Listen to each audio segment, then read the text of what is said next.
بسم اللہ الرحمن الرحیم۔ السلام علیکم۔ جب حضرت قطب الدین بختیار کاکی رحمت اللہ علیہ کی وفات ہوئی تو کوہرام مچ گیا۔ جنازہ تیار ہوا، ایک بڑے میدان میں جنازہ پڑھنے کے لیے لایا گیا۔ مخلوق مور و مگس کی طرح جنازہ پڑھنے کے لیے نکل پڑی تھی۔ انسانوں کا ایک سمندر تھا جو حد نگاہ تک نظر آتا تھا۔ یوں معلوم ہوتا تھا کہ ایک بپھرے ہوئے دریا کے مانند یہ مجمع ہے۔ جب جنازہ پڑھانے کا وقت آیا، ایک آدمی آگے بڑھا، کہتا ہے کہ میں وصی ہوں، مجھے حضرت رحمت اللہ علیہ نے وصیت کی تھی کہ میں اس مجمع تک وہ وصیت پہنچانا چاہتا ہوں۔ مجمع خاموش ہو گیا۔ وصیت کیا تھی؟ خواجہ قطب الدین بختیار کاکی رحمت اللہ علیہ نے یہ وصیت کی کہ میرا جنازہ وہ شخص پڑھائے جس کے اندر 4 خوبیاں ہوں۔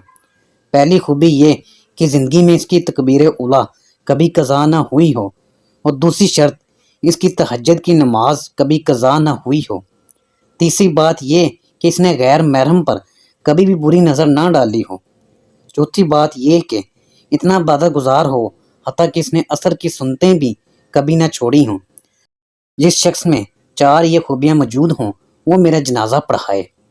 جب یہ بات کی گئی تو مجمع کو سانپ سونگھ گیا، سناٹا چھا گیا، لوگوں کے سر جھک گئے۔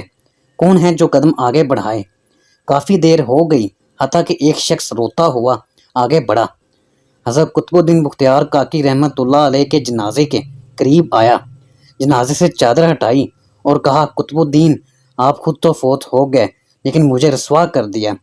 اس کے بعد بھرے مجمع کے سامنے اللہ کو حاضر و ناظر جان کر قسم اٹھائی، میرے اندر یہ 4 خوبیاں موجود ہیں۔ لوگوں نے دیکھا یہ وقت کا بادشاہ شمس الدین التمش تھا۔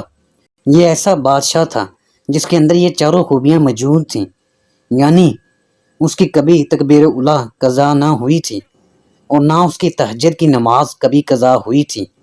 تیسری بات یہ کہ اس نے غیر محرم پر کبھی بھی بری نظر نہ ڈالی تھی۔ چوتھی یہ کہ اتنا عبادت گزار تھا کہ اس نے عصر کی سنتیں بھی کبھی نہ چھوڑی تھیں۔ اگر بادشاہی کرنے والے دینی زندگی گزار سکتے ہیں تو کیا ہم دکان کرنے والے یا دفتر میں جانے والے ایسی زندگی نہیں گزار سکتے؟ اللہ رب العزت ہمیں نیکی کرنے کی توفیق عطا فرمائے، آمین یا رب العالمین۔ ویڈیو کو لائک بھی کر دیا کریں اور ہمارے چینل کو سبسکرائب بھی کریں اور گھنٹی کے بٹن کو پریس کر دیں تاکہ ہماری آنے والی ہر نئی ویڈیو کی نوٹیفیکیشن آپ کے پاس سب سے پہلے پہنچ سکیں۔ شکریہ، اللہ حافظ۔